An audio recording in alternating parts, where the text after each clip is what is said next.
सुन ले मैं जो छोरा गाम का। હેલો યુટ્યુબ ફેમિલી, કેમ છો બધા? મજામાં છે? અત્યારે મસ્ત મજાનું છે ને ગુડ મોર્નિંગ થઈ ગયું છે ને ગુડ મોર્નિંગ થતાં તે જો આખા પડામાં આપણે છે ને કાલ કટર છે ને મારી દીધું છે, કારણ કે કટર આપણે છે ને આપણે હગાનું લઈએ એવા હકારવા માટે, તો મસ્ત મજાનું કટર હકાઈ નાખ્યું છે. જોઈ લો આખા પડામાં કટર મસ્ત મજાનું હાલી ગયું છે ને એક જ હરખું પડવું થઈ ગયું છે ને. અહીંયા જોઈ લો ઘઉં આવી ગયા છે, અક્ષય વામન અને ખાતર આવી ગયું છે, બેવાનું આવી ગયું છે. આમ પણ ઓલ પર ખાતર ને એવું મૂકેવા છે ને હમણાં વાવણીઓ આવે છે ને મારો થોડોક અવાજ બેસી ગયેલો છે, પણ આજનો વ્લોગ છે ને તોય હું બનાવું છું, કારણ કે હમણાં આપણને મજા નહોતી ને એટલા માટે વ્લોગ નહોતા આવતા મિત્રો. મજા મિત્રો હમણાં હાવ બગડી ગયેલી છે, એ માટે કાંઈ વ્લોગ મૂકતો નહોતો. પહેલાં તો હાવ અવાજ બેસી ગયેલો હતો, પણ હું કહું આજ તો ઘરનો બનાવવો જોઈએ, કારણ કે વાવણીઓ આપણે આવે છે તો તમને બધાને બતાડવાનું છે વાવણીયામાં શું ખાસ ધ્યાન રાખવું પડે. તો આ વિડીયો અંત સુધી જોઈ લેજો એટલે તમને પણ ખબર પડી જાય. વાવણીઓ ચાલુ થાય એટલે ખાસ ધ્યાન તો છે ને પેલા પાળાનું રાખવાનું, કારણ કે આખું વર્ષ છે ને મિત્રો આ ઘઉં પાકે ત્યાં સુધી આ પાળા ઉપર જ પાકે. જો તમે નાનો પાળો કરો ને તો આ ધોવાઈ જાય પાણીમાં, એટલે છે ને પાળો જેમ બને એમ હાવ બહુ મોટોય નહીં કરવાનો, નાનોય નહીં કરવાનો, આવો જો મીડિયમ પાળો કરવાનો. આ મીડિયમ પાળો છે, બહુ મોટો કરો તો એનો કામનું ને નાનો કરો તો એની કામનું. મીડિયમ પાળો કરો ને તો બહુ સારું રહે. તો આપણે જો મસ્ત મજાનો મીડિયમ પાળો કરાવ્યો. આ બાજુ જો મિત્રો આપણે ડુંગળી વવરાવી દીધેલી હતી પહેલાં વાવણીયાથી, ભારે મસ્ત મજાની ઉગી ગઈ છે. ઉગાવો પણ બહુ મસ્ત લીધો છે, જોરદાર. કોક આવા ભૂંજરા વટી જાય ને તો એ ભાંગતા જાય, બાકી ઉગાવો જો જોરદાર છે. આપણે પડવું છે ને આખું આપણે વવાઈ ગયું છે, ખાલી એક જ કેરો રસ છે. હમણાં ઓલા હેઠળ વાવણી આ બાજુ આવે ને એટલે આ એક પડું પૂરું થઈ ગયું છે ને. હવે ઓલી બાજુ છે ને આપણે આ ડુંગળીને વટીને એ બધું વાવવાનું છે. તો આ એક પડું મસ્ત મજાનું આપણું વવાઈ ગયું છે.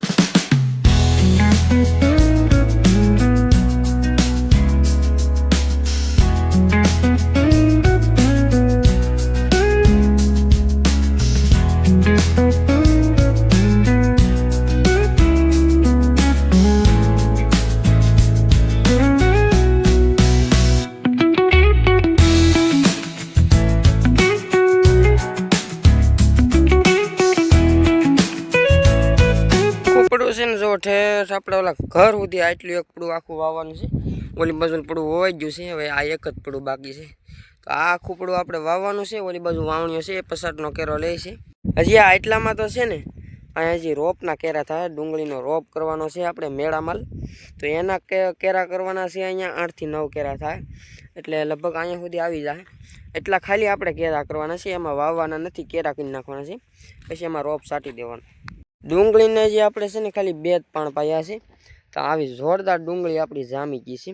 હવે મને એવું લાગે છે આમાં એકાદું ઓળું કરવું જોઈએ અહીંયા એટલામાં વચમાં કે, કારણ કે ઘરની આ ડુંગળી કંઈક એવી જામી છે ને જુઓ તમે, જોરદાર. બાકી ડુંગળી આપણી જામી ગઈ છે. આમાં ઘરનો ક્યારેક આપણે કૂતરો આવે છે ને એ ખાડા કરી નાખે છે. આ મોલકાર છે મેં બુયરા છે 2-3, બાકી મસ્ત મજાની હાલી આ જામી ગઈ છે. ને આમ કહીને તો દાળિયા પાસે સોંપાવી એની પે જો આ વાવેતર કરેલું છે આપણે બધે જોરદાર. બાકી બધું વાવેતરનો જોઈ લો તમે, ઉગાવો કેમ છે ત્યાં તમને ખાલી જગ્યાની જોવા મળે ને. મીડિયમ છે બધું વાવેતર, એટલે આ જોરદાર વાવેતર છેલું છે આપણે. જુઓ તમે કેમ છે વાવેતર, કેવું લાગ્યું જરૂરથી મને કોમેન્ટમાં જણાવજો. બાકી આપણે આ 2.5 વીઘા જેટલું થતું હોય છે. 2 ઉપર થોડુંક થાય, 2 ઉપર 2-3 કેરા થાય એટલું કંઈક છે. વધારે કરવી પણ આપણે પહેલાં છે ને કાંઈ કળીનો ભાવ હતો નહીં, તો આપણે એમ શું કે હવે કળી કોઈ નહીં લઈ જાય, એ માટે આપણે સસ્તામાં વેચી નાખી ને પછી ઘરનો ભાવ છો ને તે 500-600 ભોગી જશે ને. વેસાતી લાવીને તો કંઈ સોંપાય નહીં. જો અહીંયા ખાડો આપણે કૂતરાય આ ઘરનો આવું કરી નાખે છે ને, અહીંયા એટલામાં જો બગાડી નાખી છે. એટલે એને છે ને આજ મેં જુગાડ કર્યો છે, ઘરનાને પગે બાંધી દીધો. ડોકે બાંધીને તો ઘરનો કાળજો કાઢી જાય, એને બદલે આપણે ઓલી પહેલા કેમ પાછલા પગે બાંધી એને જેમ બાંધી દીધો છે ને. બાકી આ ડુંગળી જો જોરદાર જામી ગઈ છે હો ભાઈ. પહેલા પાણમાં છે ને આપણે વચમાં ધોરીઓ નાખ્યો, પણ હવે તો હાળંગ કરી નાખ્યું છે. 2 બાજુ જો આવી રીતે નાકા હંધાડી દીધા એટલે સીધું પાણી આવે ને ત્યાંમાં વ્યૂ જાય. ને એ જો મારી મમ્મીની છે ને ડુંગળી સોંપી ગયેલા છે ધોરીયામાં, જો આવી રીતે બધે સોંપી દીધી છે.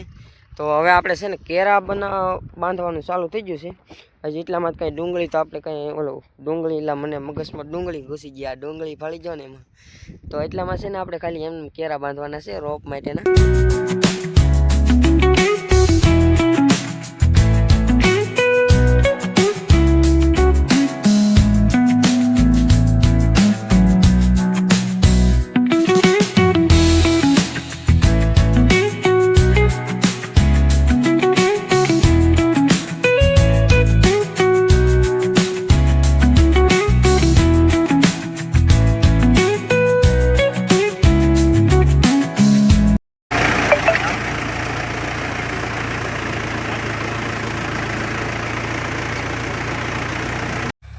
ખોડખુમાં આપણે છે ને વાવી દીધું છે. અહીંયા ઓલા કેરા કરવાના હતા, કળીને કીને નાખ્યા ને હવે મસ્ત મજાનો જો આમાં ઘઉંનો વાવણી ચાલુ થઈ ગયો છે. ને ઘઉં તમે જોયું છે કેવી રીતે ચક્કરમાં આવે છે. તો મસ્ત મજાના કે ઘઉં વાય છે ને ખાસ ધ્યાન રાખવાનું કે કેવી રીતે આપણે ઘઉં બધામાં હરખું પડે છે, ઓછા વધુ નથી પડતું ને એમ ધ્યાન રાખવાનું. વાવણિયામાં છે ને ખાસ એવું ધ્યાન રાખવાનું હોય, પાળા હરખા થવા જોઈએ ને બિયારણ હરખું ઉતરવું જોઈએ. તો આપણે તો બિયારણે પણ મસ્ત ઉતરે છે ને પાળા પણ મીડિયમ જ થયા છે.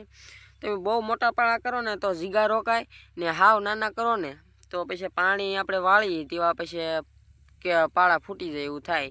તો એ માટે આપણે મીડિયમ પાળો કર્યો છે ને જેમ બને એમ થોડોક મોટો જ રાખવાનો, કારણ કે ઘઉં મોટા થાય એટલે આપણે પાણી ક્યારેક તો બેસર ક્યારેય તો જોવા જવું જ પડે. મિનિટે વાળતા હોય તો બેસર ક્યારેય જોવા જવું પડે. એ માટે થોડોક આપણે પાળો મોટો રાખ્યો છે હાલે એવો. ને પોર તો આપણે છે ને ઘઉં સાઈટા હા પાળામાં પણ નાખ્યા, વણ આપણે કંઈ પાળામાં નાખ્યા નથી. ને મસ્ત મજાનું આપણે છે ને પડવું હોવાય છે. ઓલી બાજુ હોવાઈ ગયું છે. અહીંયા આપણે કળીના 9 કેરા ઓલા કીને નાખ્યા છે. ને હવે જો આટલું છે ને આ વાવવાનું છે, બાકી બીજું બધું હોવાઈ ગયું છે ઓલી બાજુ.